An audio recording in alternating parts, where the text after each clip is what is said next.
What's up, everyone? Welcome to episode 79 of the Idiotic Sports Talk. I'm your host, Liam Gavin, coming to you live from my dining room. And today I just want to go through a quick recap of Week 7 in the NFL. A lot of great games, a lot of good action. Let's start with the Thursday night game. We have the Browns beating the Broncos 17-14. Case Keenum, 199 passing yards, a touchdown, no interceptions. Dearness Johnson, 146 rushing yards, and a rushing touchdown. As for Broncos quarterback Teddy Bridgewater, 187 passing yards, 2 touchdowns, and an interception. And his main target was Courtland Sutton, 5 catches for 68 yards on the night. Case Keenum did a great job filling in for the injured Baker Mayfield and giving the Browns a 4-3 record. And no Nick Chubb, no Hunt running the ball for the Browns, no problem, because Dearness Johnson gets the job done in his first NFL start. The Browns are fighting through injuries, but still proving they can run the ball behind that offensive line. The Broncos continue to struggle. They've lost 4 straight and are now 3-4. On to the Sunday games. The Titans beat up on the Chiefs 27-3. Ryan Tannehill, 270 passing yards, a touchdown, an interception, and a rushing touchdown. Derrick Henry, 86 rushing yards. He had no rushing touchdowns, but he did throw a 5-yard passing touchdown. A.J. Brown had 8 catches for 133 yards and a touchdown. And as for the Chiefs, Patrick Mahomes, 206 passing yards, no touchdown, an interception, and fumbled the ball. And his main target was Byron Pringle with 5 catches for 73 yards. It's very strange to see Derrick Henry not rush for 100 yards and get a rushing touchdown. But he threw a passing touchdown, so you got to mention the guy in the MVP conversation. He can do it all. He can run the ball and clearly pass the ball. Ryan Tannehill, I don't think played that bad either. Outside the interception, he did pretty solid. This was probably his best game he's played this year. And A.J. Brown, he just cooked the Chiefs' defense all afternoon. He really gave those corners a nightmare. And the Titans, they smacked the Chiefs to a 5-3 record. And as for Kansas City, they just looked awful. Patrick Mahomes has been playing terrible. He's been making poor decisions. Their defense always gets cooked every single game. Their O-line can't block to save their life. They had Patrick Mahomes sacked 4 times on Sunday, taking hits. It was just bad overall. And their running game's just non-existent. I don't know what's up in Kansas City, but they need to figure it out because they're now 3-4. Next is the Packers beating the Washington football team 24-10. Aaron Rodgers, 274 passing yards, 3 touchdowns, no interceptions. Devontae Adams, 6 catches, 76 yards, and a touchdown. Tight end Robert Tonyan and wide receiver Alan Lazard also caught touchdown passes. As for Washington football team's quarterback Taylor Heineke, 268 passing yards, a touchdown, an interception, fumbled, and had 95 rushing yards. Terry McLaurin had 7 catches, 122 yards, and a touchdown. Aaron Rodgers leads the Packers to their 6th straight win and a 6-1 record.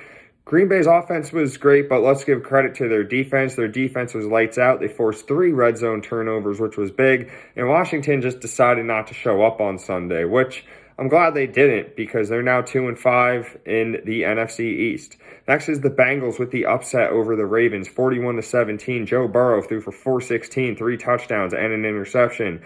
Joe Mixon, 59 rushing yards and a rushing touchdown. Tight end C.J. Uzomah, 3 catches, 91 yards, and 2 touchdowns. And the rookie sensation, Jamar Chase, keeps killing it. 8 catches, 201 yards, and a touchdown. As for Lamar Jackson on the Ravens, he threw for 257 yards, a touchdown, no interceptions, and had 88 rushing yards. And Hollywood Brown had 5 catches for 80 yards and a touchdown. Joe Burrow and Jamar Chase breezed past their divisional rival to sit in first place of the AFC North with a 5-2 record. Joe Burrow roasted the Ravens defense and is definitely a dark horse MVP candidate. Jamar Chase, he's obviously the offensive rookie of the year. Just crown him it now. He's just been killing it. And the Bengals just really ran the ball well on Sunday, too. They had Joe Mixon and Samaje Perine getting busy. And you got to give respect and credit to the Bengals defense. They tallied up 5 sacks and just made it tough for Lamar Jackson all afternoon. Speaking of Lamar, he didn't have the best game. Even though he didn't turn the ball over, he was 15 for 31 passing, which isn't a good stat. Ravens defense also just got shredded all afternoon. The Ravens now fall to 5-2. Next is the Giants beating the Panthers 25-3. Daniel Jones, 203 yards passing, a touchdown, no interceptions. Devontae Booker, 51 rushing yards and a touchdown. Darius Slayton had 5 catches for 63 yards. And as for Sam Darnold and the Panthers, 111 passing yards, no touchdowns, and an interception. DJ Moore, 6 catches, 73 yards on the day. The Giants got a much-needed win to go 2-5 on the season. Daniel Jones got it done with no turnovers, which was surprisingly, and he even had a one-handed catch for 16 yards. He made a crazy good catch, which I didn't expect. He just went up and caught that thing. I needed Carolina to win, but they let me down, and they looked terrible doing so. Once the Giants got that safety, it all fell apart for the Panthers, and Darnold looks like the Jets' Sam Darnold, as the Panthers lose 4 straight and are now 3-4. Next is the Falcons beating the Dolphins 30-28, which I thought this was the best game of the week. Matt Ryan, 336 passing yards, 2 touchdowns, an interception, and a fumble. Cordell Patterson, 60 rushing yards and a touchdown. Kyle Pitts, the tight end, 7 catches for $163. And the receivers, Calvin Ridley and Russell Gage, each had a touchdown catch. Tua Tagovailoa of the Dolphins had 291 passing yards, 4 touchdowns, and 2 interceptions. Tight end Mike Gesicki had 7 catches, 85 yards, and a touchdown. And rookie receiver Jalen Waddle had 7 catches for 83 yards. Falcons win on a Younghoe Koo field goal as clock expired. Matt Ryan led the Falcons on a game-winning drive, and the Falcons are now 3-3, which surprises people because in the beginning of the year, not many people even had them winning 2 or 3 games.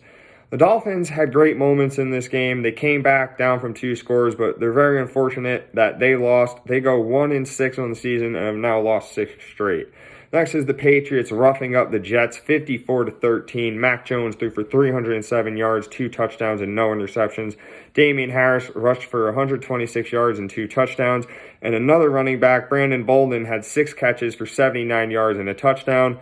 And Zach Wilson, the rookie, he got hurt in the game. He left with a knee injury to his PCL, I believe.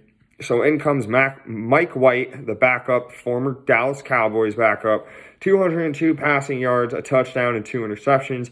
The Patriots crushed the Jets to a 3-4 record, and the Jets just had no answers for the Patriots defense or Mac Jones on Sunday, as the Jets now fall to 1-5 on the year, and speedy recovery to Mac Jones. I mean, not Mac Jones, Zach Wilson, because it's always a shame when you see a rookie quarterback or any rookie player get hurt.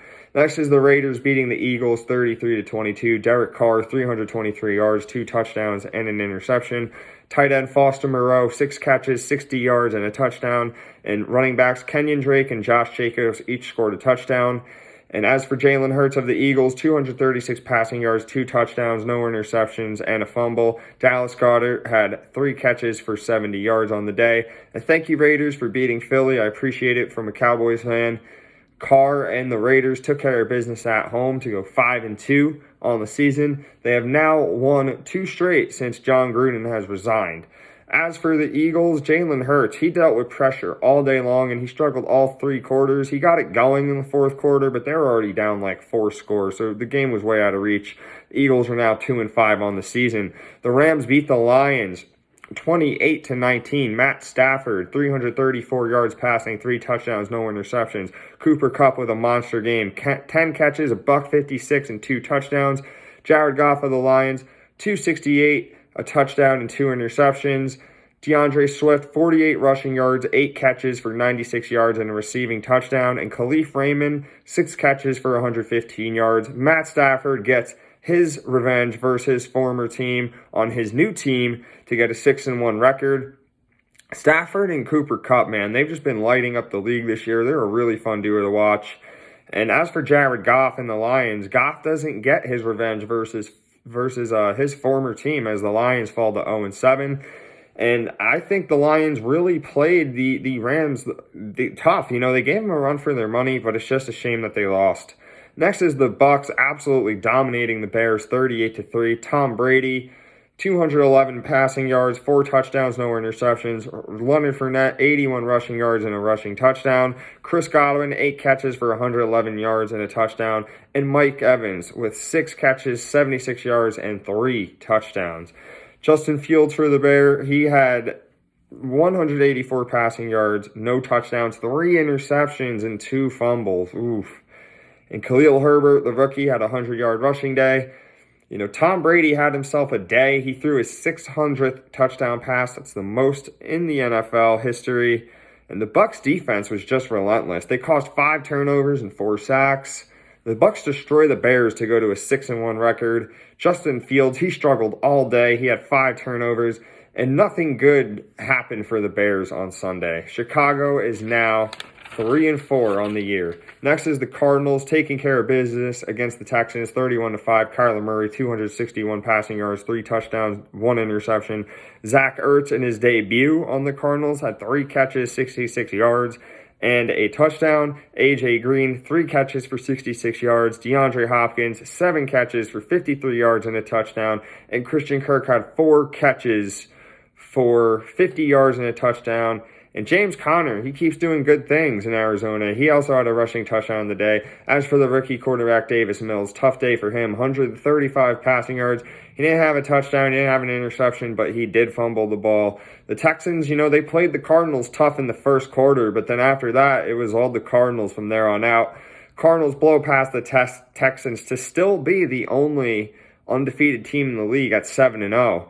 DeAndre Hopkins and J.J. Watt got their revenge versus their former team, and it was just a rough day for the Texans, and they've lost their 6th straight, and now they are 1-6 on the season. Next is the Colts beating the Niners 30-18. Carson Wentz, 150 yards, 2 touchdowns, no interceptions, fumbled the ball, and had a rushing touchdown. Jonathan Taylor, 107 rushing yards and a rushing touchdown. Michael Pittman Jr., 4 catches, 105 and a touchdown. And as for Jimmy G on the Niners, 181 passing, a touchdown, 2 interceptions, and a fumble. And Eli Mitchell, the rookie running back, he had 107 rushing yards and a touchdown. And Deebo Samuel, 7 catches, 100 yards, a touchdown, and fumbled the ball. This was the game where it was pouring rain in Santa Clara, California. The Colts got a much-needed win on the road and have now won 3 out of 4 games to be 3-4 on the season. Carson Wentz has been playing great this year. He's not turning the ball over like he was in Philadelphia on the Eagles. And Jonathan Taylor's just been running like a madman this year. He's been looking really good. As for the Niners, Jimmy G just isn't that guy. Trey Lance needs to heal so he can get the start and maybe give the Niners a chance or, just get something positive out of him. The Niners have now lost 4 in a row, and they are now 2-4 on the season.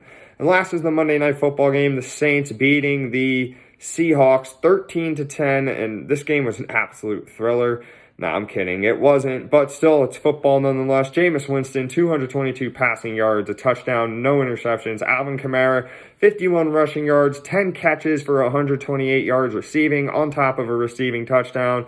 And as for Geno Smith, he threw for 167 yards, a touchdown, and no interceptions. DK Metcalf, 2 catches, 96 yards, and a touchdown. The Saints win a close game on the road in Seattle. Winston did a good job protecting the football and not turning it over. Kamara had an amazing game, especially in the receiving end of the game. And the Saints, they racked up 5 sacks and gave Geno Smith trouble all night. The Saints moved to 4-2 on the year.